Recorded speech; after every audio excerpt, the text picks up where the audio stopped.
जय शिव गोरक्ष।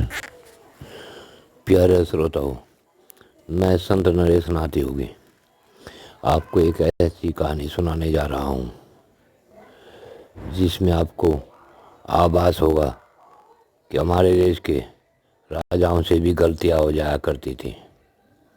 इसी प्रकार की एक बार की गलती महाराज भोज से भी हुई थी।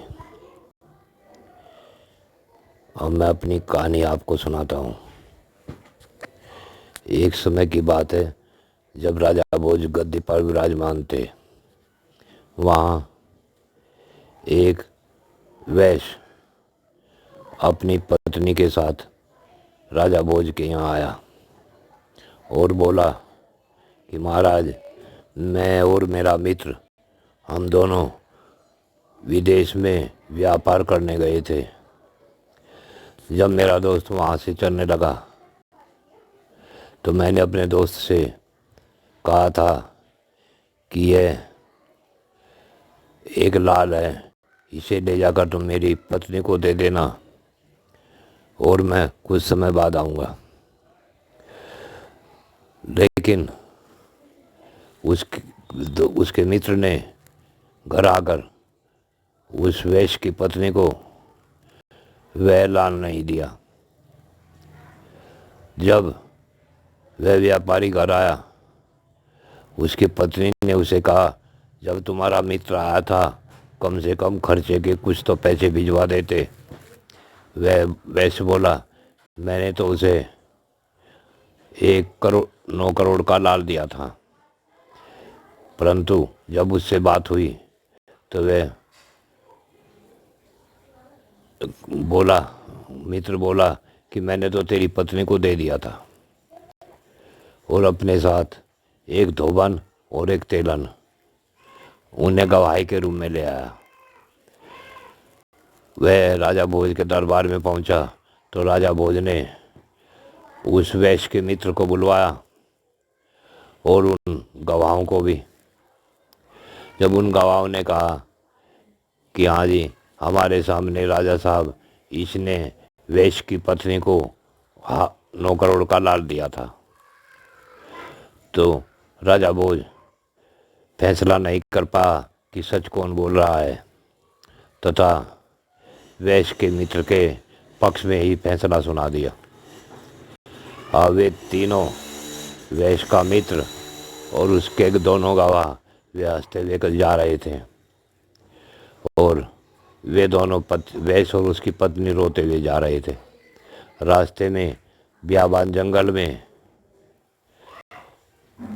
ग्वाले गाय चुगा रहे थे तथा एक ग्वाला एक वृक्ष के नीचे, उन्होंने बहुत ऊंचा टीला मट्टी इकट्ठी करके एक चाकोर बैठने का स्थान बना रखा था।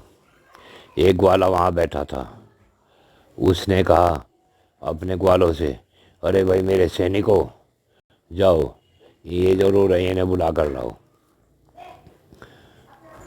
वे दोनों वहाँ आए। उसने पूछा, तुम क्यों रो रहे हो?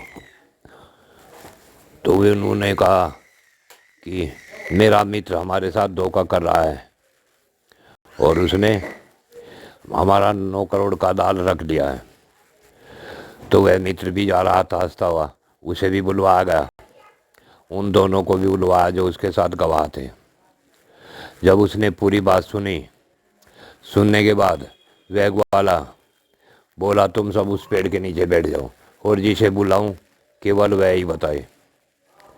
पहले उसने तेली को बुलाया और उससे पूछा कि तूने 9 करोड़ का लाल देखा है? हाँ जी देखा है। कि कैसा होता है, मुझे धीरे से बताओ। अब उसने तो कभी देखा ही नहीं था, वह क्या बताता। उसने सोचा जैसे हमारा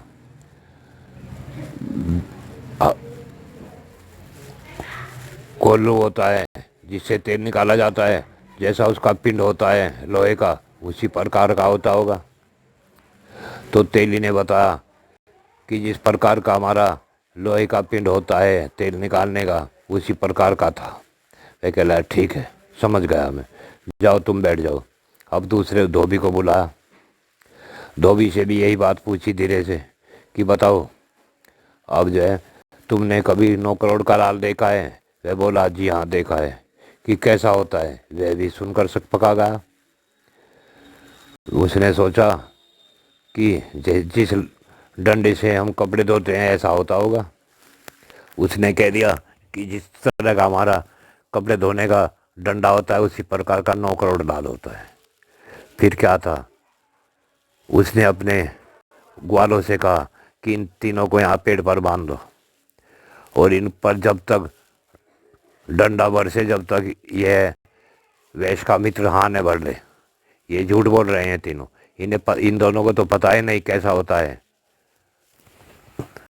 जब वैश्य के मित्र की पिटाई होने लगी तो तब उसने कहा, जी हाँ मैंने धोखा किया है, और उसने अपने पुत्र से वह लाल मंगवाकर उनके सामने ही उस वैश्य को दिया। इस बात का पता जब महाराज भोज को लगा कि तुम्हारे जंगल में रहने वाले ग्वाले ने इस बात का फैसला कर दिया है, तो बड़ा आश्चर्यचकित हुआ। और वह राजा भोज वहाँ पहुँचा जहाँ वे ग्वाले थे। ग्वाले से पूछा कि तुम कितने पढ़े लिखे हो? वह बोला, हे राजन मैं पढ़ा लिखा नहीं हूँ। कि तुम्हारे पास इतनी बुद्धि कहाँ से आई कि तुम इस तरह का फैसला कर सको? वह बोला, राजन मेरे पास बुद्धि नहीं है, मैं तो जब वहाँ बैठता हूँ उस स्थान पर जो हमने अपने बैठने का स्थान नियत कर रखा है, तभी मुझे ये सभी बातें अपने आप ऑटोमेटिकली याद आ जाती हैं।